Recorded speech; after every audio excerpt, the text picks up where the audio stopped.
WB Games presents a NetherRealm Studios production. An old man stands in front of a caravan near a crowd. My friends, your patience is about to be rewarded. For I have saved the best for last. I have recently discovered a cure-all of unrivaled potency. It will soon be on the shelves in every home of Outworld. This elixir is crafted from an ancient recipe. It has Patreon flowers, Margovian nectar, powdered teeth of an Arctican dragon. All this and more, infused with powerful Lycorian magic.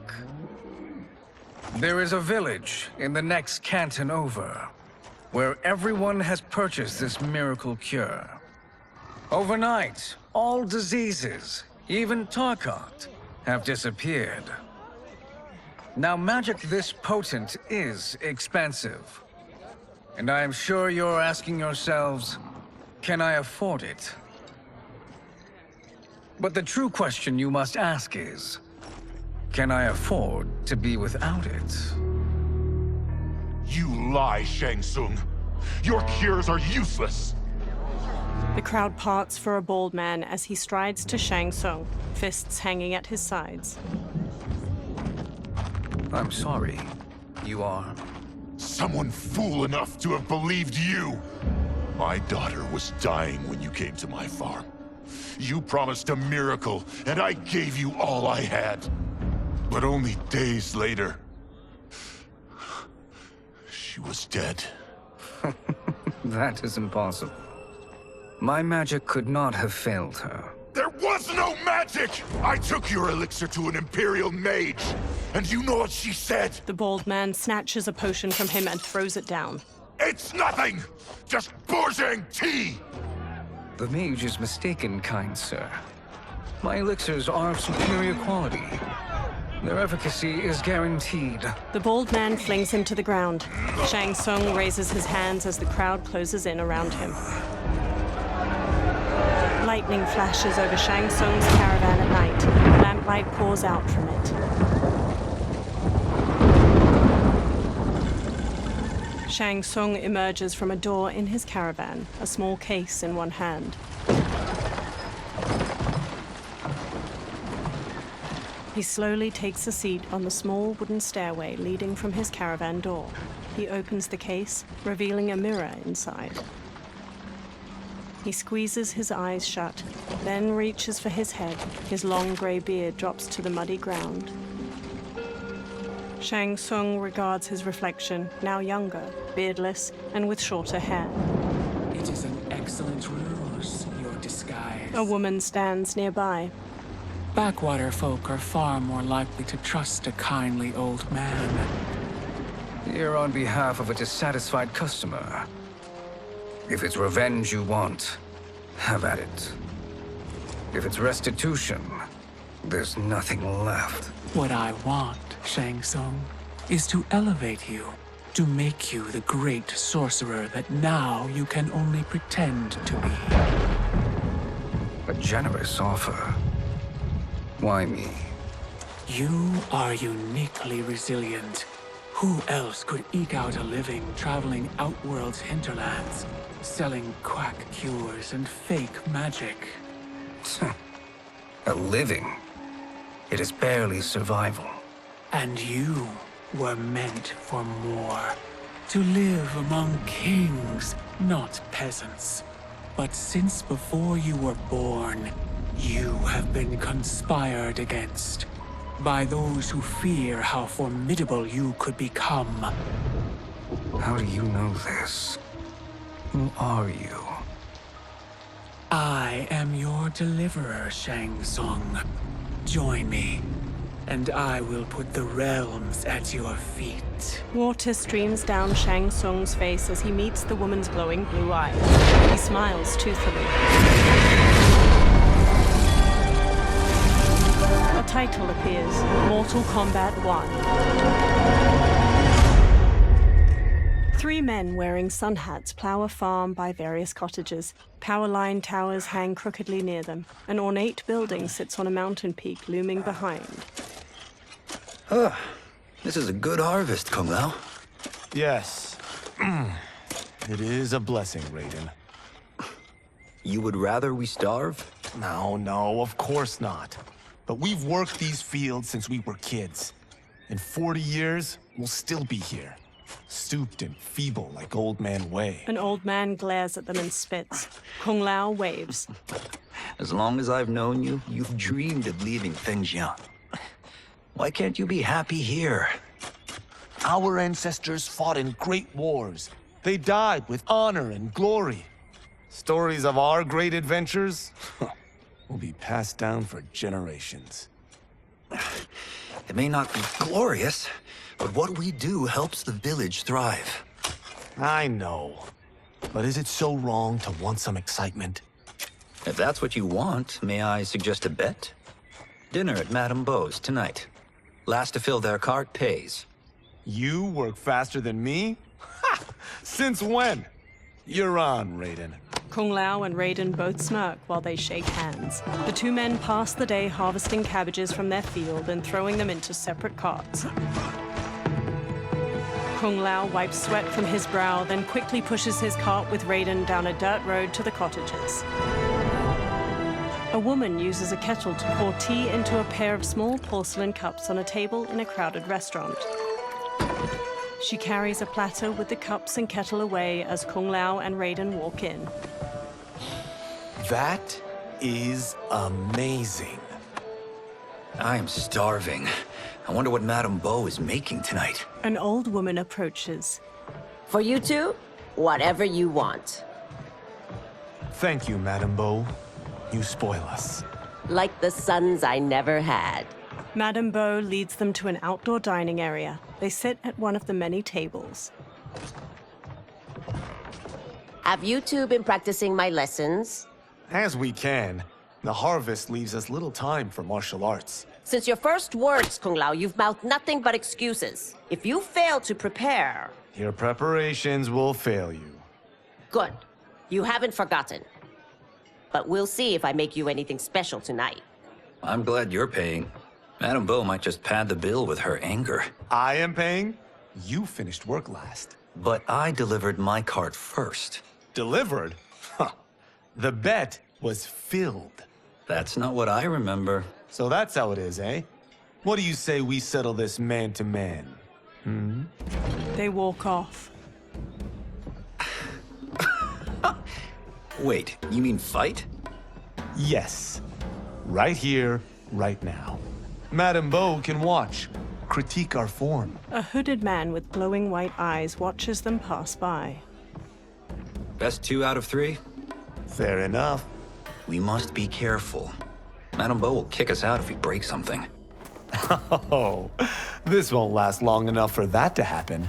You will be down in no time. Fight!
Must we go another round?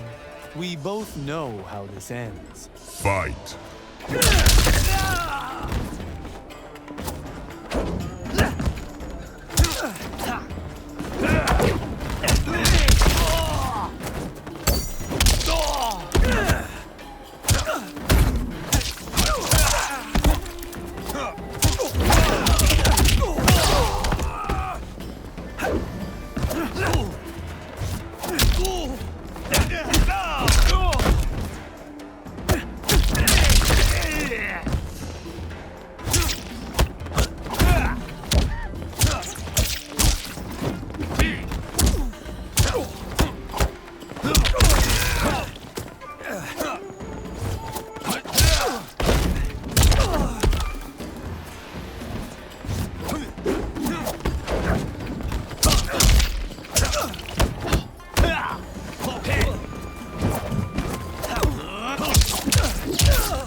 Kung Lao bows to the watching crowd while Raiden kneels.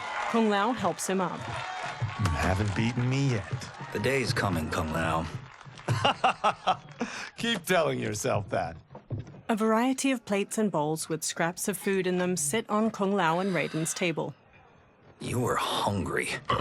Oh. Everything was delicious, Madame Bo. Thank you, Raiden.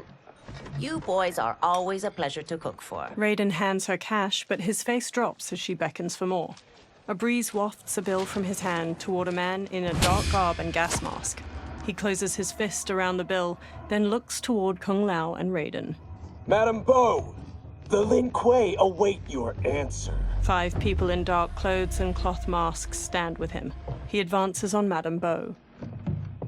I have been busy, Smoke. She steps away. The Lin Kuei?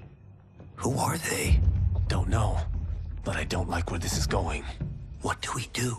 Stay ready. Madame Bo, it is a simple choice.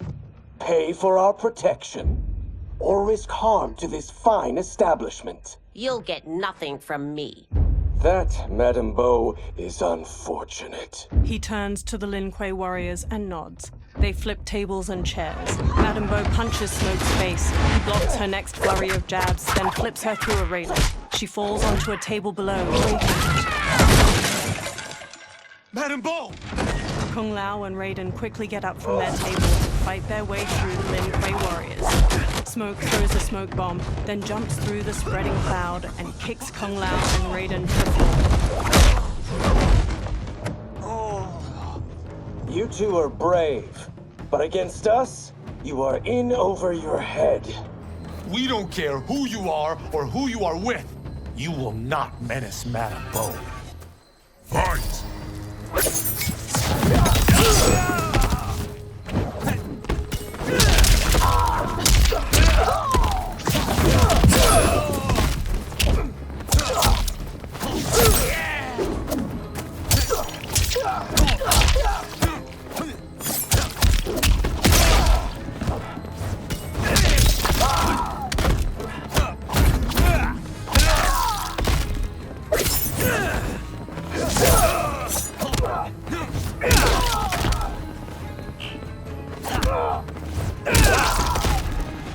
You picked the wrong person to extort, ruffian.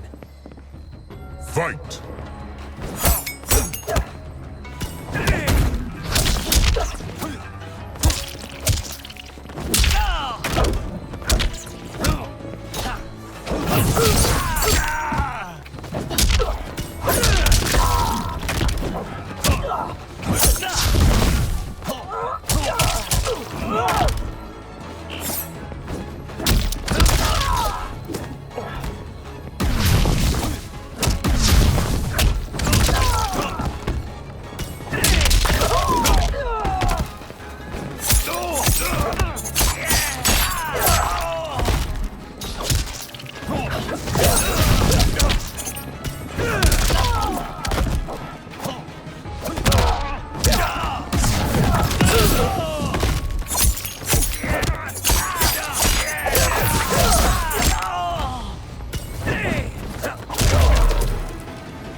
Now who's in over his head? Raiden punches a Lin Kuei, who stumbles back. Kung Lao grabs him, then drops him. This was you? Honestly, I'm surprised too. Come on, let's help Madame Bo. A figure in blue, Sub-Zero, watches from a rooftop. He throws a bolt of ice at their feet. A man in yellow, Scorpion, paces over while spinning a kunai-tipped rope dart. His upper arms are bare, showing a scorpion tattoo. Free or you stand! Sub-Zero shoots another ice bolt, but strikes the railing behind them. How does he do that? I have no idea. You interfere with Lin Kuei business. Leave or face our wrath. Abandon Madame Bo. Not happening. Sub-Zero leaps onto Raiden and tackles him down a stairway. The rope dart wraps around Kung Lao's leg. Scorpion pulls at him with it. Get over here! He yanks Kung Lao to the floor and drags him closer. Kung Lao rolls to his feet, then jumps and spin kicks Scorpion's head. Want more? I have plenty. You should have fled when you could. Prepare to regret ever crossing the Lin Kuei. Fight!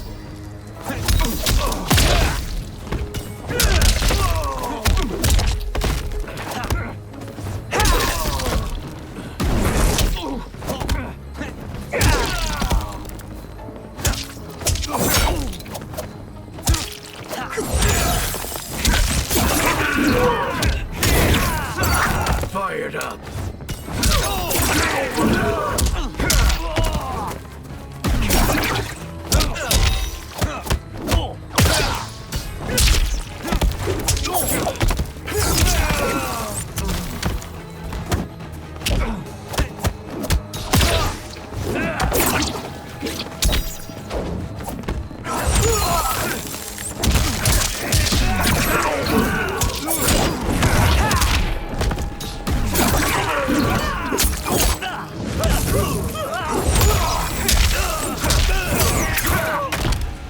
Second guessing your choice to confront me? Fight!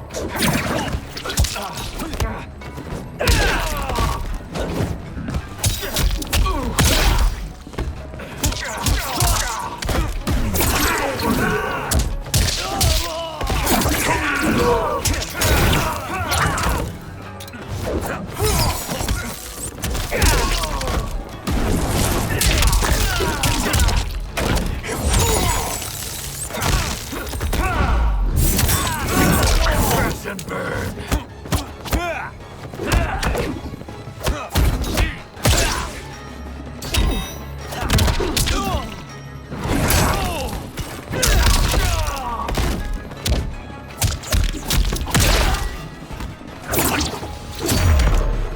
For what it's worth, I'm not regretting this yet.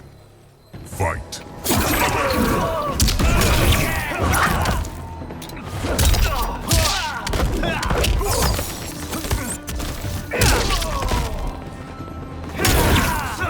Fight honorably.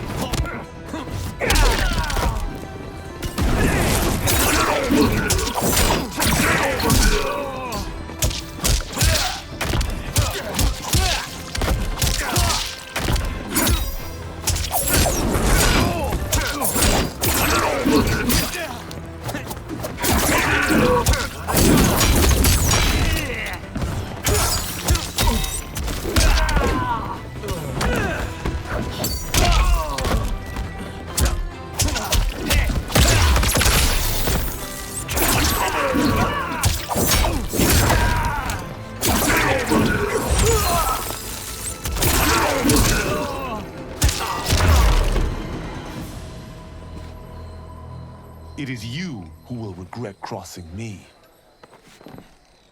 Kung Lao watches Sub-Zero kick Raiden into a pillar from the balcony. Raiden looks up, then climbs the pillar to the level above. Sub-Zero eyes him, then kicks two legs out from under a table, turning it into a ramp. He uses it to vault through the air and kick Raiden on the upper level. Raiden staggers into a bar counter where a man drinks. Raiden grabs a cleaver from a pig's head sitting on the bar and swings it at Sub-Zero. Sub-Zero weaves around the blade and Raiden slices off the cap of the man's liquor bottle. He pours it into a cup. Sub-Zero blasts ice at Raiden, freezing his hands to the bar. The man plucks a bit of the ice and drops it into his drink. Kung Lao throws his hat at Sub-Zero's head. It bounces off harmlessly. Smirking, Kung Lao shrugs. Incompetent. Kung Lao chucks a circular chakram decoration. It nicks Sub-Zero and plunges into a wall. Oh, that works. I have had enough of you. Then go, before I put you down like the rest of your Lin Kuei. You haven't a prayer against the Lin Kuei's